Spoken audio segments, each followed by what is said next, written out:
So take a triangle ABC and a point F on its circumcircle. Now what I'm drawing here in green is the Simpson line of F, right? So what am I doing? Basically dropping 3 perpendiculars onto the sides of ABC, the extended sides, and we know that these 3 perpendiculars, if F is on the circumcircle, are collinear, and I'm going to call this green line here the Simpson line, or this line is called the Simpson line. Now the experiment I want to play around with is I want to pick a triangle center, for example x1, the in-center of ABC, and I want to run a red line that is perpendicular to the Simpson line that passes through x1 or through xk. And what I want to track is the intersection z of these two perpendicular lines as F moves on the circumcircle.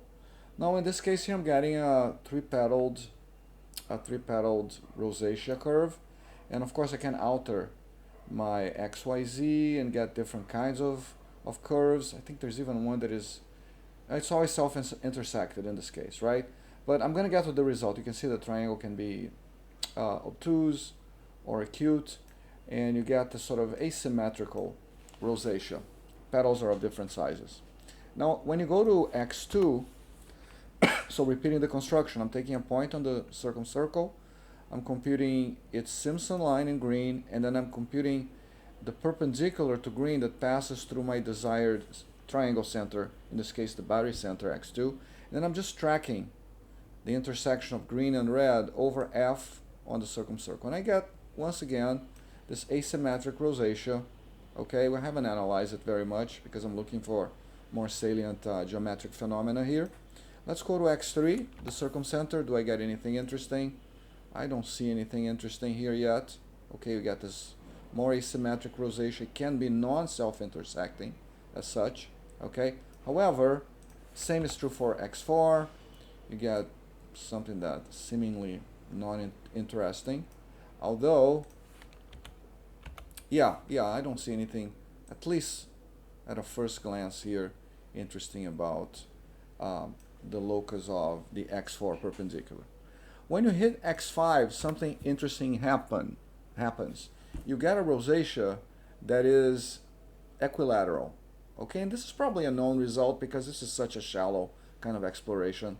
Okay, and this rosacea is embedded or is internally tangent to the Euler circle, which we know goes through the midpoints of the triangle, of the sides of the triangle, and is centered on x5.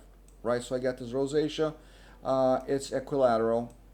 Okay, and it's always inscribed in the so-called Steiner or Simson-Steiner deltoid, which is the envelope of the Simpson lines as that point on the circumcircle is jogged. Okay, so you can see here that the rosacea is internally tangent to this Steiner deltoid or Simpson deltoid, and you can barely see it here, but the Euler circle is also internally tangent at the same points. Okay, so this is an interesting way to produce an equilateral from an obtuse triangle or a scalene triangle, and I believe this equilateral is, I think, its sides are parallel to those of one of the Morley equilateral triangles, but that's besides the point. Let's come back. Let me get rid of this trace.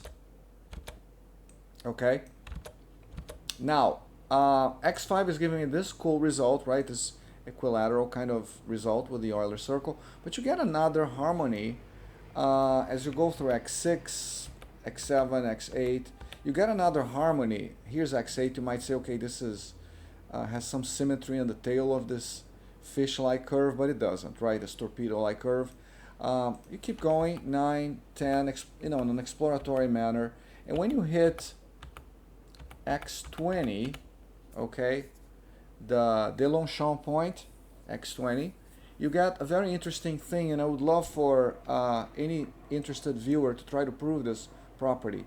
So the locus of the intersection of the Simpson line, okay, with respect to perpendicular line to it that passes through x20, that locus, that pink curve, is tritangent to the sides of the triangle. So there's 3 tangents here.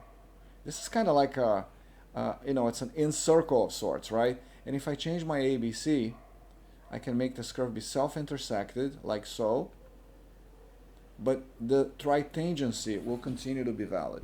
Okay, so you can see here that it's intersecting here, here, and there. Let me get rid of the Euler circle because you can see that it's immaterial for x20. So if I span, you can see how z spans that tritangent torpedo-like curve. If I play around with my, let's make the triangle become obtuse, right? So you might ask yourself, where are the tangents here? So the tangents are happening at the extensions of BC and the extensions of AB. So it's not very visible here, but you can see here that the tritangents continue to exist, okay, for this kind of limit triangle. At the 90-degree case, it looks like, you know, two of the tangents are happening at the vertices. Okay, so there's one tangent here, another tangent there, and then a third one is happening here. So I thought this was pretty interesting, this sort of x20 kind of in-circle-like locus curve with three tangents. You get the same phenomenon, at least eyeballing it here, okay, with x22. I don't know why, but I'm getting this tritangency here as well. So uniquely for x20 and x22, I'm getting this tritangency thing. And I haven't seen any other phenomena worth of mentioning here, so I'm just going to end the video. Thanks for watching. Bye.